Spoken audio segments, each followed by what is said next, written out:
The Deliverance is a new film directed by Lee Daniels on Netflix. So today, let's see if this film is worth your time.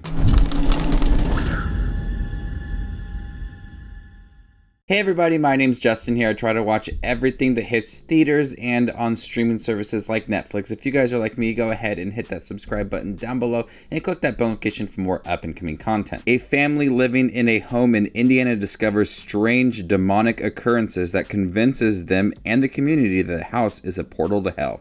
You would think that a film that's almost 2 hours long with that synopsis would have a lot of terrifying moments and more of a focus on supposedly this portal to hell. But it feels like that comes way too late in the film and instead focuses on this family that is struggling with an abusive mother played by Andra Day. This is based on a true story. She is violent to her children. She snaps at them very quickly. She finds it very easy in herself to hit her children. She has 3 kids, and also living with them is her mother, played by Glenn Close.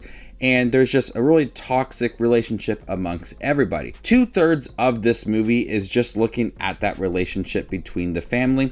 And you have CPS involved. You have her stumbling home from the bar and getting drunk, not be able to pay for her house. You see all of those effects on the children and how they want to be connected to their father. They want to move away. They're trying to save up so they could leave. They're fed up with that relationship. But throughout the film, you have this relationship between Andra Day and Glenn Close, and how Glenn Close's character, the mother, also treated her daughter like this. Now her daughter is treating her children like this. So it's like a cycle that they often discuss. You see a lot of anger from Andra Day within this film. Like I said, she's very snappy at people. She doesn't want Glenn Close, her mother, to help out at all or give any advice on how to parent her children. The dialogue is very heavy and hard to listen to at times with all of the arguments between our characters. But one of the biggest reasons supposedly that everybody's acting this way is that there is this portal to hell that they introduce occasionally throughout this film, where you see like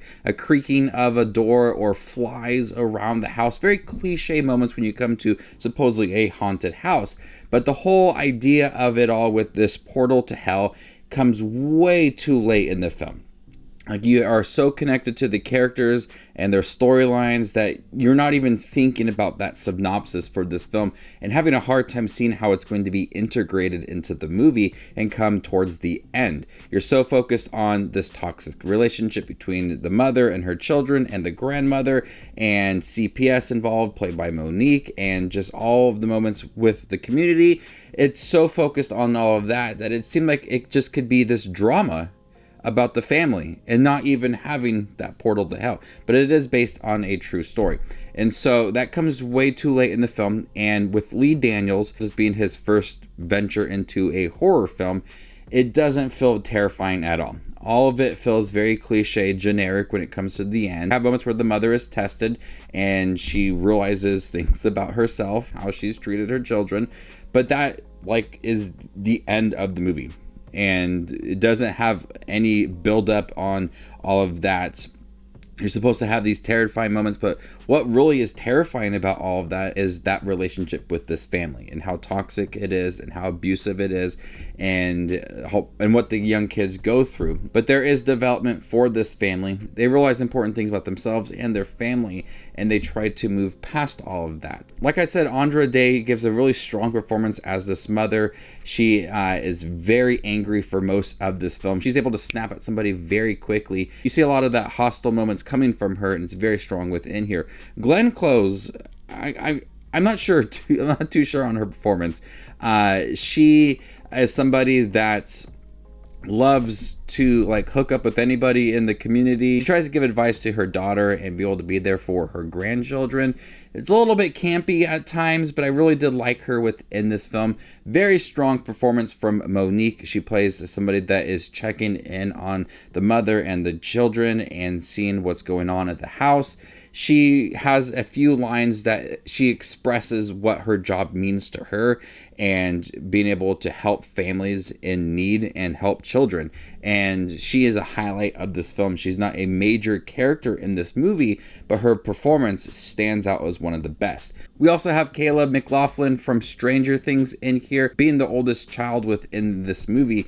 he's able to realize things about his mother and what she goes through and how he can try to better himself and protect his siblings. So he also gives a very strong performance. Honestly, the performances are really good in here. It just becomes way too late with that portal to hell at the end. It's not terrifying. It feels very generic. There's no camera tricks that make it stand out. There's nothing groundbreaking about the end of this movie. So you have this whole focus on this family and their relationship and the drama within all of that, and then you quickly transition at the end to this horror film and trying to understand how this house has affected everybody and the young kids as well. But it comes just way too late in the film and doesn't really have any effect on the movie or any depth added to it all. It just becomes like a waste at the end. Everything else I think is pretty good in terms of the performances, but it just feels really odd for Lee Daniels to have like a horror film when you see that he's more in tuned with the drama and the personal moments from our characters and the family relationship, and not so strong when it comes to the horror aspect of the film. At times I thought the performances were strong, the storyline worked, but on the other hand, the pacing was off and you didn't have any terrifying moments at the end and just did not work. So before I give you my score for The Deliverance, make sure to check out my channel. Here I do movie reviews, trailer actions, ranking videos, tier lists, all that fun movie related content that you see on YouTube. I do it all here, so hit that subscribe button to get it all in one spot. If you'd like to see where The Deliverance ranks amongst all the other 2024 releases I've seen this year, follow me on Letterboxd and there you can find my ranking. I'm gonna go ahead and give this film a C. Thank you guys for checking my review for the new film directed by Lee Daniels on Netflix. Have you guys seen it by chance? What do you think about it? Let me know in the comment section down below, and stay tuned for more up and coming content like this. My name is Justin Watches Movies, and you guys stay classy, YouTube.